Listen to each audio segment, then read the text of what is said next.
Now, before I begin, I also want to mention that I know some have been receiving provocative emails that have been circulated throughout the Jewish communities across the country, and a few of you may have gotten them.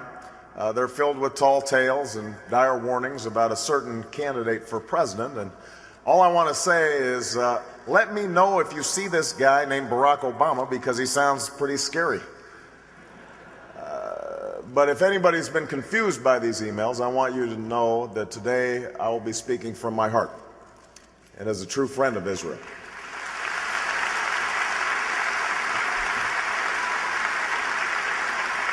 And I know that when I visit AIPAC, I'm among friends, good friends. Friends who share my strong commitment to make sure that the bond between the United States and Israel is unbreakable today, unbreakable tomorrow, unbreakable forever. My brother was bleeding so much, and right in front of my eyes, he died. My other brother, Ismail, he also bled to death. And my mother and my youngest brother, they are gone. 4 brothers and my mother, dead.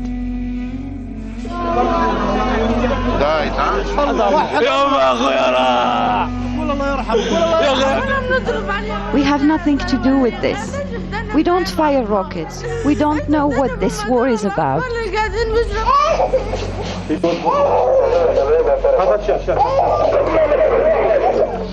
Luna is 2 years old. She knows a handful of words. I asked her what she's afraid of.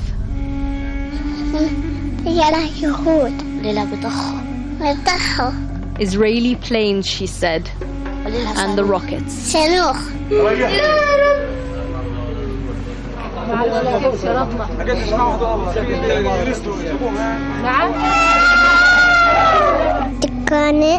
I saw the soldier standing next to the shop. I looked for my mom. Then he shot me. 1 bullet hit my hand, and the other went through my back and out of my stomach.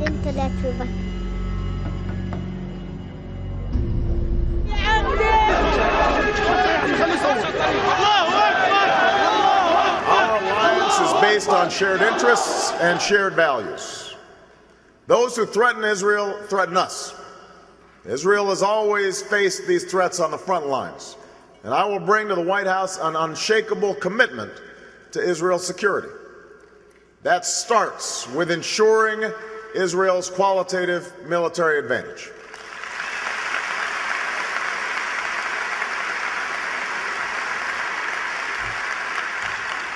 I will ensure that Israel can defend itself from any threat, from Gaza to Tehran.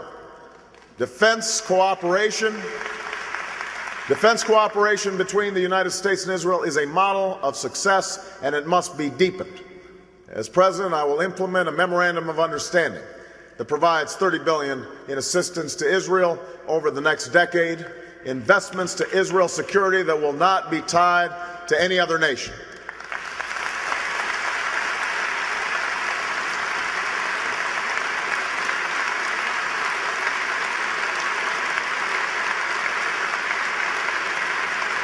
Everything that Israel does in the occupied territories, U.S. taxpayers are paying for. The U.S. gives the financing, it gives the military support.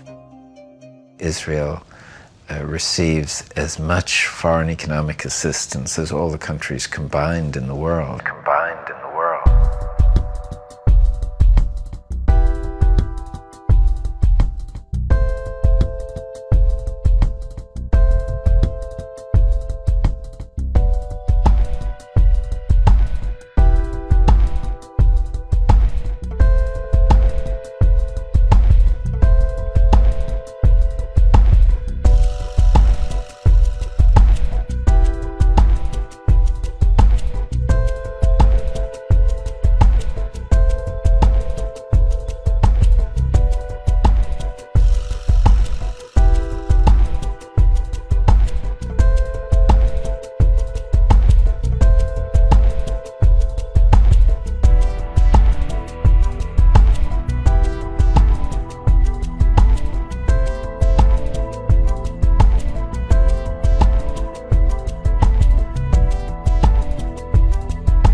In March 2003, the U.S. government approved of $10 billion in aid for Israel.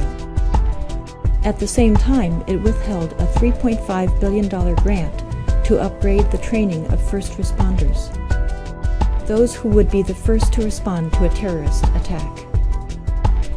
Spent domestically, that $10 billion could buy health care coverage for over 4 million children without proper coverage, or pay for over 1.5 million American children to attend Head Start child development programs to prepare them for school, or simply help states offset the costs of one of the worst fiscal crises in half a century.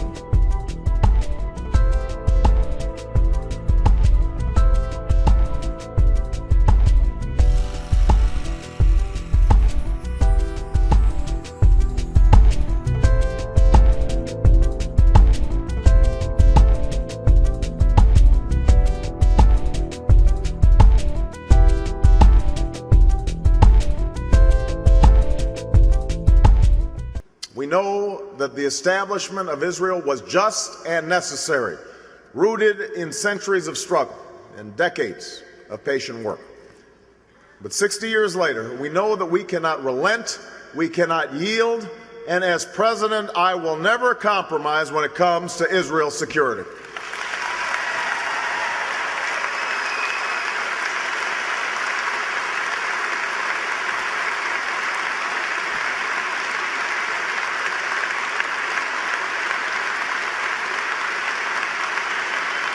Here we have a situation of life and death, with this kind of error being committed daily, and no one is even noticing it. Now again, let's look at what this omission entails, because mainly what we discovered was omission. And of course we all know the most effective lying is lying through omission, because no one even knows what's missing. So by omitting so many of these deaths, it also omitted what was the cause of their death. What were these people like? What was going on? We discovered that in looking at children's deaths, we especially looked at the first month and collected the data we could gather on the Palestinian children who had been killed in that first month. Keep in mind that in that first month there had not been a single suicide bombing in Israel. There had not been a single roadside bombing. There had been no bombing. Not a single Israeli child happily had died yet in this conflict. And yet we found that child after child after child in the Palestinian territories had been killed. And as you'll notice, as you look at these reports, the largest single cause of their death was gunfire to the head. This we have found repeatedly to be the case. We also, of course, this omission and our reports didn't cover the injury rates, but Palestinians have been injured in also far greater rates than Israelis have been injured. For example, we discovered that in the first 3 months alone, 159 Palestinian children had had eyes shot out. Now, where did that fact come from? Certainly not from the New York Times. We didn't get it from, quote, Palestinian propaganda. This was reported in the Israeli newspaper Haaretz, a very respected newspaper in Israel. We need to know these facts too. Israelis are getting these reports. Americans should also get them. Finally, in many ways, perhaps the most significant omission in our media's reporting is our own connection to this conflict, the American connection to it. We need to always know that factor. And it turns out that unlike my initial impressions, where I thought this conflict was basically irrelevant to me, that I didn't have much to do with it, I've learned that Americans are major players in the Israeli-Palestinian conflict because we give over $10 million per day to Israel. In fact, when you count up everything, all the loan forgiveness programs, the weapons subsidies, etc., the amount of American tax money to Israel is approximately $15 million per day. Now, if this sounds like a lot, that's because it is. It's off the charts of our foreign expenditures abroad. We give to Israel, which has a population of about 6 million people. That's the size of the San Francisco, the Bay Area, for example. We give them more than we give to all of sub-Saharan Africa put together. This is a very important statistic to know. We give more to Israel than we give any other nation on earth. Why don't more of us know this? Are we just lazy, self-absorbed people? I don't think Americans are that bad. I think most of us try to do a good job. And those of us that try to read our New York Times, listen to our network news coverage, it turns out that they are not reporting this.